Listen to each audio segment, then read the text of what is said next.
you know what I'm asking, what's your credit score? 480. Probably in regards to your Ford Mustang. The Shelby GT350, we still got it. Clean Carfax, 2 owners. This car is priced about $1,000 underneath market. We got it about $53,000. Have any money down? 500 down, a maximum of 1,000. So that means you got good credit. Yeah, my credit's good. If you know what I'm asking, what's your credit score? 480. Say that one more time. It's a 480. 480 credit score? Yeah. Yeah, brother. I'm not gonna lie, man. That is not a good credit score. For a car like this, if you have a 480 credit score and only $1,500 down, it's not gonna work out, man. What would you need? With 480 credit score, man, we're gonna need all of it down. That's gonna be really hard to get you financed with that. Why is your score so low? A few medical bills. I don't have like a lot of things on my credit. All right, brother. Look, I appreciate your ambitiousness. I just can't get the deal done with 480 credit score, man, unless you had like maybe 30 or 40 grand down. But here's what we can do. With the 480 down, $1,500 down, let's get you into maybe a 5 or 6K car. Let's build your credit up so that way one day you can afford a Shelby. I can give you a call and let you know, man, and see if we can make something happen. Appreciate it, man. No problem, man. Wow. All right, this one right here is a perfect example of how people get trapped financially without even realizing it.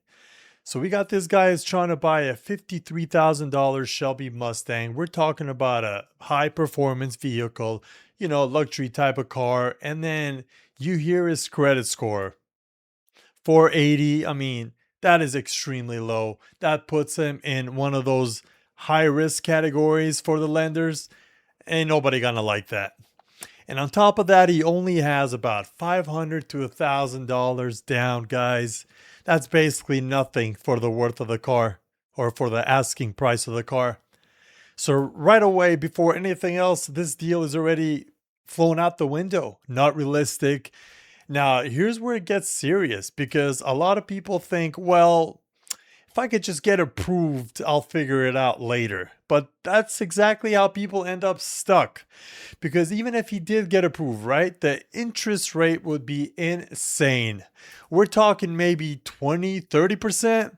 That means this $53,000 car could turn into $70, $80, or even closer to $90,000 over time. And the monthly payments, easily $1,000 and above. Now think about a normal person, right? They have rent, food, gas, emergencies. And now you're adding $1,000 car payment on top of that. That's how people end up missing payments, getting stressed, and eventually facing repossession. And what's crazy is the dealer in this clip, he's actually trying to do the right thing. He didn't try to force a sale. He told him straight up, right? Let's get you into a $5,000 or $6,000 car range, build your credit, and then come back later. That's the part these type of people don't want to hear. But it's the truth. You don't start with the dream car. I know I haven't. I know many of you probably haven't either. What you do is you earn your way up to it. And to be fair, this guy mentioned, you know, medical bills affecting his credit. That happens. I mean, come on, life happens. But the system doesn't care why your credit is low. It only looks at the numbers at the end of the day. And that number determines how expensive everything becomes for you. So the real lesson here in this, I guess, just because you want something, it doesn't mean you're in a position to afford it yet. And trying to skip the process will cost you years of your life financially. The smarter move is simple. Start small, build your credit, stack your money, invest it even, and actually upgrade when you can actually afford it comfortably. Because at the end of the day, it's not about driving a nice car today. It's about not being broke for tomorrow. I wish I had my glasses on earlier. You should have seen it, guys. Everyone just jumped out at the same time. I got the key right over here.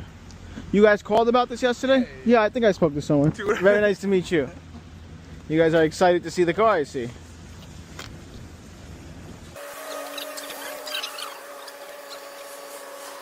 Test drive. You can do a test drive, yeah. Okay. You want to go right now? Yeah. I need to see your license, that's all. Let's go. Only me and you? Yeah, only me and you. He wants the car there. He will follow us. Have him come. Alright,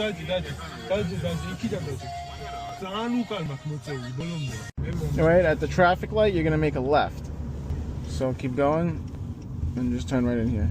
And just park right over here, it's fine. Later. How do you like it? Drive good, right? Yeah, very good. Okay, so you guys are looking to finance, right? Yeah. If you want, we go inside and we see. Price. Let us know the price. Well, listen, that depends. I have to see what the deal looks like. You know what I mean? I can't tell you what if you don't even know what your credit What is is like. gonna be total? I have to go inside. We have to see. Okay, ready? Let's go. Beginning price is 14,000, right? Correct. And then we have to see what the out-the-door price is afterwards. I'm not sure. Why is he so upset? I don't get it. Percent. So I don't make the percent. You know what I mean? He has a 500 credit score, and the car has 140,000 miles. What am I gonna do? You know what I mean? If he can get his own financing, I work on the price for you. But That's not your problem. no, I mean the way he acts. I will wait 1 year and I will good credit score and I will come back, no problem. It's That's problem fine. for- But for in a me. year, your credit score is not going to be better. Instead, what he could do is build his credit and refinance. To finance his. You see, guys, that's why financial literacy matters. The customer got upset with me that he got a higher interest rate when he has a 500 credit score, the car has 140,000 miles on it, and he's upset with me that his interest is a little bit higher. Look how he pulls off, you know? Can't please everyone, but he's gonna go to a new car store. He's gonna get broomed out so fast, he'll see himself. Here is a perfect example of where expectations don't match reality, and that's where people get frustrated with money.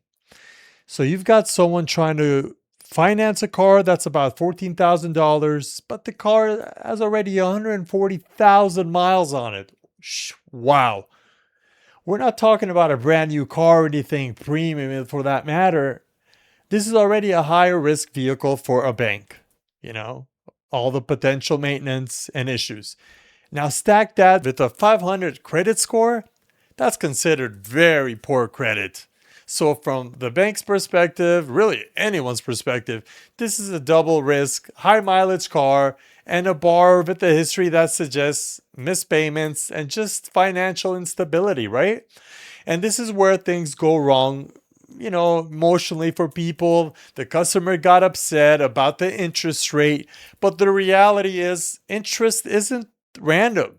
It's based on risk. The lower your credit score, the higher the risk, and the higher the rate that you're going to get. So even though the car is, you know, $14,000, fit bad credit, that loan could end up costing more than $20,000 over time, right? And the monthly payment could feel way higher than expected for a car that already has a lot of miles on it. Now think about this from a real life perspective, right guys? If you're already in a position where your credit score is around 500, the last thing I'd want to do is lock yourself into a high interest loan on a car that might not even last the full term of the loan. That's how people end up stuck paying for something that's losing value fast while they're just paying high interest. And honestly, the biggest issue here isn't the dealer, it's the misunderstanding of how the system works. Customers think they're being treated unfairly, when in reality, the numbers are just reflecting the current financial situations they're in.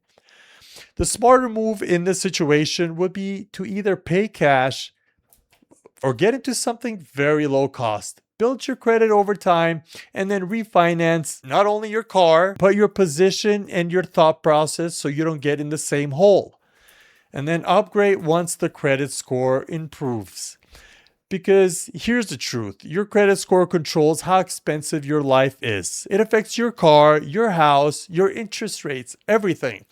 And situations like this is why financial literacy matters. It's not about being denied, it's about understanding what position you're in and making moves that actually set you up to win in the long term, instead of just getting something today and, you know, struggling for tomorrow. But I want to know, have you ever been in a situation like this where the payment or interest shocked you?